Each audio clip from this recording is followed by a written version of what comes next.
नमस्कार, मैं हूं अरविंद राजपूत। आपका बहुत बहुत स्वागत है हमारे खास कार्यक्रम टर्निंग भारत में। बॉलीवुड के कभी सुपरस्टार है गोविंदा आजकल बहुत परेशान है, गुमसुम है, खामोश है। उनकी पत्नी का बयान लगातार आ रहा है कि उनके रिश्ते में अब वो बात नहीं रही, इसलिए वो अपने घर से अलग रहती हैं। बेटे और बेटी उनके साथ रहते हैं। गोविंदा अलग बंगले में रहते हैं जो जुहू पर है। लेकिन सबसे बड़ी बात है कि खबर ये आ रही है कि पति पत्नी और वो वाला चक्कर है।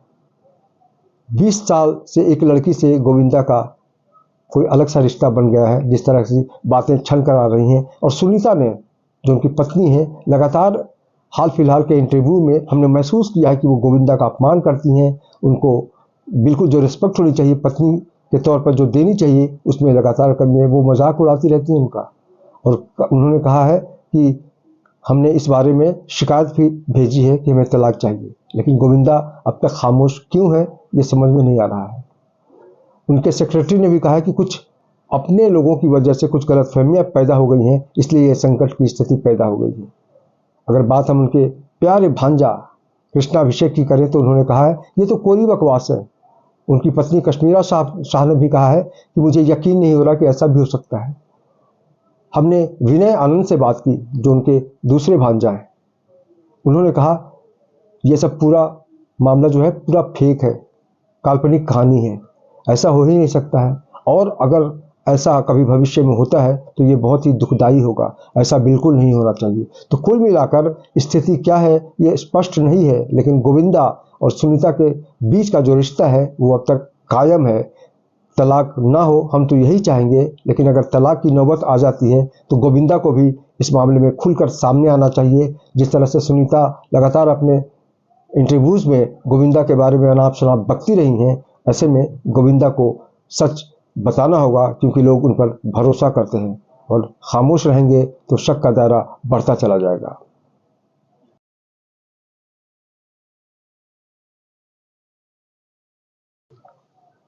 हाल फिलहाल देखने को मिला है कि यूट्यूबर कुछ ज़्यादा ही उच्छृंखल हो गए हैं, मतलब कंट्रोल में नहीं रहे हैं। अगर हम समय रैना की बात करें, अपूर्वा माखीजा की बात करें, या फिर रणवीर इलाहाबादिया की बात करें, तो उनकी जो गंदी मानसिकता है उसको तो हम देख चुके हैं। और उनकी जो हालत खस्ता हुई है उसके पीछे उनकी गंदी सोच है। उसी कड़ी में अब एक ऐसा नाम आया है जिसकी कल्पना हमें नहीं थी कि इस लेवल तक वो गिर जाएगा।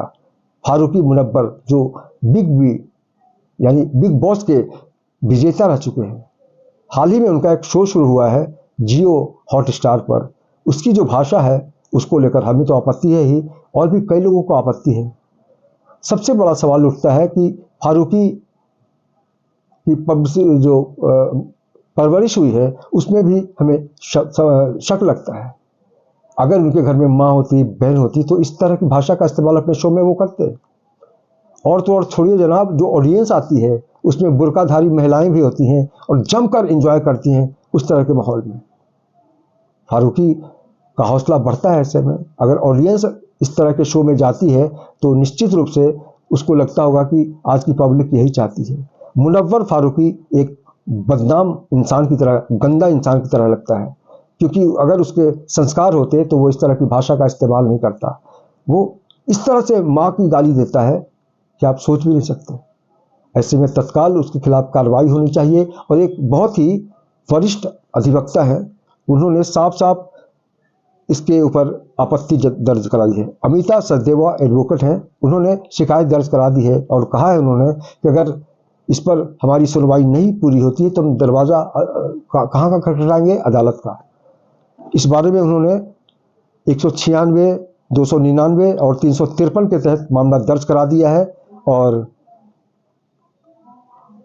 वो बहुत गंभीर है कि इसके खिलाफ पुलिस ने कोई कार्रवाई नहीं की तो वो अदालत तक पहुंचेंगी और दरवाज़ा खटखटाएगी। ऐसे में सवाल उठता है कि इस तरह का हौसला कैसे बढ़ता है मुनव्वर फारूकी जैसे गंदे लोगों का।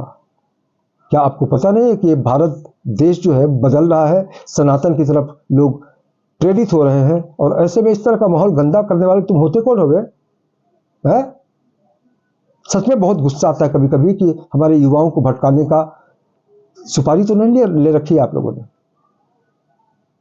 अभी भी वक्त है बंद करो अपनी गंदी सोच को लोगों तक लाना, वरना हम तो यही कहेंगे, फारूकी सुन मुरब्बर फारूकी, तेरी गाड़ी रुकी, और तेरी गाड़ी अगर रुक जाएगी ना तो तू कहीं का नहीं रहेगा। इसलिए समय रहते बेटा सचेत हो जा, वरना भारत की जनता बदल रही है, देश बदल रहा है और आने वाले दिनों में तू भाग भी नहीं पाएगा। इसलिए सुधर जा, आखिरी मौका देते हैं हम लोग, हम यानी भारत की जनता।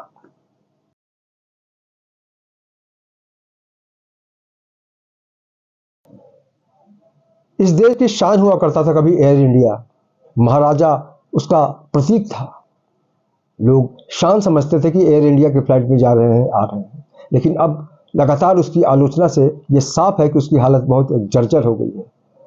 ज्योतिरादित्य सिंधिया नागरिक उड्डयन मंत्री हैं, उनकी पार्टी से जुड़े लोग यानी बीजेपी की पार्टी से जुड़े लोग, शिवराज सिंह चौहान हो या फिर अभी नया नया प्रवक्ता जो है जयवीर शेरगिल, उन्होंने भी कहा है कि एयर इंडिया को ऑस्कर की श्रेणी में रखना चाहिए। इसको हर कैटेगरी में आपको अवार्ड मिल सकता है।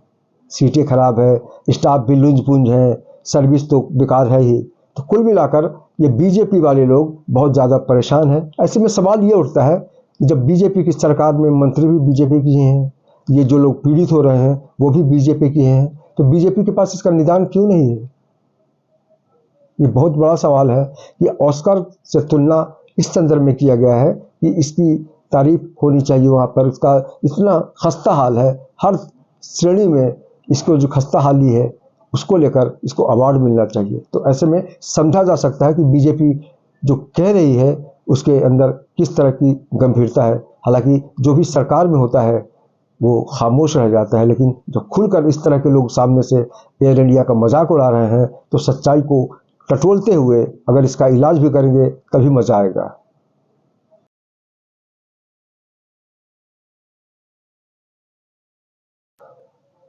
पश्चिम बंगाल की मुख्यमंत्री ममता बनर्जी जिस तरह से हिंदुओं का मजाक उड़ाती हैं, कुंभ को उन्होंने मृत्यु कुंभ कह दिया।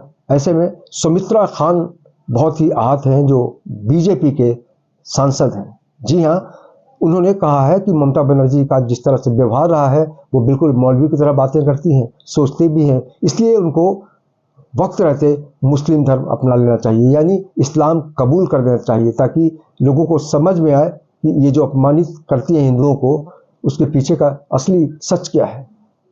तो निश्चित रूप से कहा जा सकता है कि दूसरी तरफ एक अलग माहौल बनाने की कोशिश की विपक्ष के लोगों ने, लेकिन ममता बनर्जी आज भी कहते हैं कि योगी कुछ भी कह ले, मुझे कितनी भी गालियां दे दे, मेरे चेहरे पर टेंशन नहीं आएगा, झुर्रियां नहीं पड़ जाएंगी, मैं जहां थी वहां आज भी कायम हूं। और ऐसे में कहा जा सकता है कि महाकुंभ को लेकर जो राजनीति है वो थमती हुई नजर नहीं आ रही है। और सुमित्रा खान की जो भी मंशा है, उन्होंने साफ साफ कह दिया है कि ममता बनर्जी को इस्लाम कबूल कर लेना चाहिए। जाहिर है ममता दीदी इससे और भड़क सकती हैं।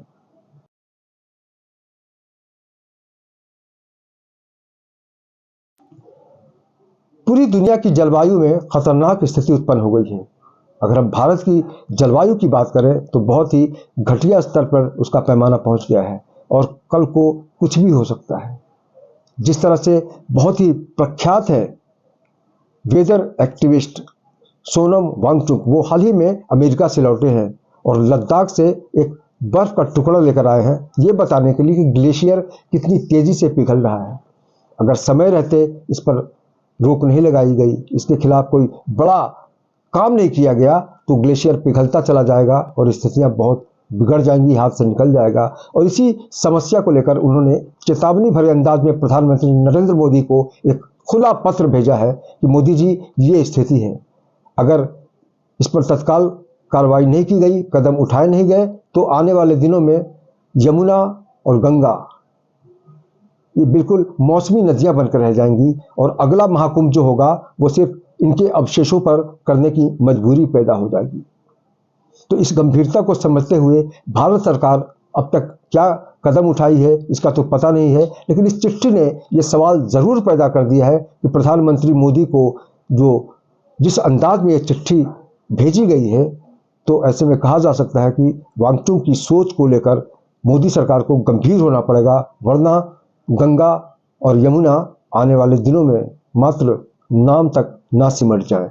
और अगर हम महाकुंभ की बात करें तो उन्होंने साफ साफ कहा है कि वो उसके अवशेषों पर किया जा सकता है। ऐसे में इसकी स्थिति गंभीरता को हर किसी को समझना चाहिए और जलवायु को लेकर हम बड़ी बड़ी बातें तो कर लेते हैं, लेकिन हमें मिलकर इसके खिलाफ कदम उठाना होगा ताकि जलवायु नियंत्रित हो और मोदी को जो चिट्ठी भेजी गई है वांगचुक के द्वारा उस पर तत्काल कार्रवाई हो ताकि ये दुनिया सुरक्षित रहे। खासकर अगर हम भारत की सभ्यता की बात करें और गंगा जमुना तो हमारी संस्कृति है, इसको बचाना बहुत ज़रूरी है वरना देर न हो जाए।